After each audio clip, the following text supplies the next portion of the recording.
আর আমার দেশের এই রিসোর্স গুলোকে মোবিলাইজ করা, ইউটিলাইজ করার কোনো চিন্তা কোন সরকারের কোনো কালেই ছিল না, কারণ ভারত এটা কোনো দিনই চায় না। এজন্য তাদের সেবা দাস আর একটা সেবা দাসকে এখন বসাইতে চায়।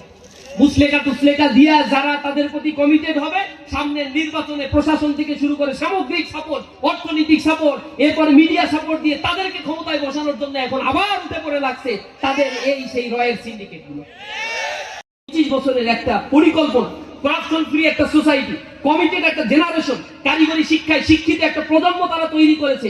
সকল প্রথাগত প্রতিষ্ঠান বন্ধ করে দিয়ে 17,000 টেকনিক্যাল ইউনিভার্সিটি তারা তৈরি করে দিয়েছে। সবাইকে কাজ দিয়েছে, কাজের ক্ষেত্র তৈরি করেছে। এই জনগণকে কর্মক্ষম তৈরি করে তাদেরকে এম্পাওয়ার করার মধ্য দিয়ে 20 বছরের মধ্যে একটা সোসাইটির সাইকেলকে তারা পরিবর্তন করে দিয়েছে। সেখানে এখন আর করাপশন করা লাগে না, চাঁদাবাজ খুঁজে পাওয়া যায় না, দুর্নীতিবাজ খুঁজে পাওয়া যায় না।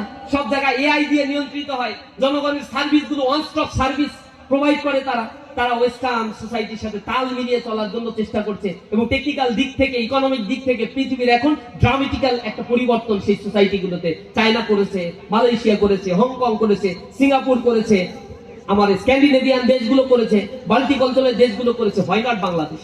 এত রিসোর্স, এত ডেডিকেটেড ম্যান পাওয়ার, এত মেধাবী ম্যান পাওয়ার, যারা গুগলে গিয়ে চাকরি করছে, ইন্টেলে জব করছে, বড় বড় জায়ান্ট কোম্পানিগুলো লিড দিচ্ছে এই বাংলাদেশ থেকে গিয়ে। বুয়েটে পড়াশোনা করে 62% স্টুডেন্ট দেশেই আর থাকে না, বিদেশে চলে যায়। সেখানে গিয়ে বড় বড় হাইটেক ইন্ডাস্ট্রি গুলো লিডিং তারা দিচ্ছে। আর আমার দেশের এই রিসোর্স গুলোকে মোবিলাইজ করা, ইউটিলাইজ করার কোনো চিন্তা কোন সরকারের কোনো কালেই ছিল না, কারণ ভারত এটা কোনো দিনই চায় না। এজন্য তাদের সেবা দাস আর একটা সেবা দাসকে এখন বসাইতে চায়।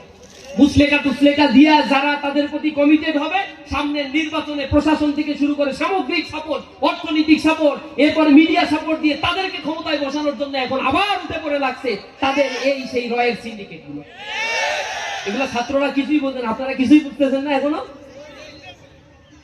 এগুলা আমাদের আর বলার কিছু নাই।